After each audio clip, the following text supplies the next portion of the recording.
ନିଜର ମନ ଭଲ ନାହିଁ, ପରିସ୍ଥିତି ଭଲ ନାହିଁ। ଅନେକ ଲୋକ ସବୁବେଳେ ଆପଣଙ୍କୁ ବିପଦରେ ପକାଇବାକୁ ଚେଷ୍ଟା କରୁଛନ୍ତି।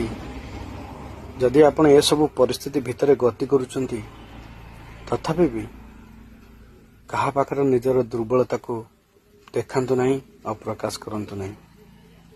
ତା କାରଣ ହେଉଛି ଏ ଦୁନିଆ ଆପଣଙ୍କ ପରିସ୍ଥିତିକି କେବେ ବଦଳେଇ ପାରିବ ନାହିଁ, ବରଂ ପଛରେ ଆପଣଙ୍କର ଦୁର୍ବଳତା ଆଉ ଆପଣଙ୍କ ପରିସ୍ଥିତି ଉପରେ କଥା ହେବ ଆଉ ମଜା ନେବ। ଆଉ ସବୁଠୁ ମୁଖ୍ୟ କାରଣ ହେଉଛି କେହି ଆପଣଙ୍କ ସାଥ ଦେବେ ନାହିଁ।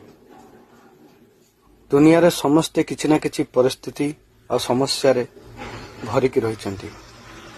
ତେଣୁ ଦୁନିଆ ଲୋକ କେବଳ ଶକ୍ତିଶାଳୀଙ୍କ ପଛରେ ଠିଆ ହୁଅନ୍ତି, କାଳେ ତା ଦ୍ୱାରା ତାଙ୍କ ପରିସ୍ଥିତି ଆଉ ତାଙ୍କର ଯେଉଁ ଅସୁବିଧା ଅଛି ସେ ଟିକେ ଦୂର ହୋଇଯିବ କି। ଦୁର୍ବଳ ଲୋକ ପାଖରେ କେହି ଠିଆ ହୁଅନ୍ତୁ ନାହିଁ। ଆଉ ଆପଣଙ୍କ ଦୁର୍ବଳତା ଆପଣଙ୍କ ପରିସ୍ଥିତି ସମୟ ସହିତ ନଷ୍ଟ ହୋଇଯିବ ଆଉ ବାହାରିଯିବ। ଆପଣ ପୁଣି ମଜବୁତ ହୋଇଯିବେ। ତେଣୁ ଏତେ ଦୁର୍ବଳ ହୋଇ ତାର ପ୍ରକାଶ କରି ଏକୁଟିଆ ଅନୁଭବ କରନ୍ତୁ ନାହିଁ। ହରେ କୃଷ୍ଣ। ଇଏ ହେଉଛି ଆଜିର ବାଣୀ।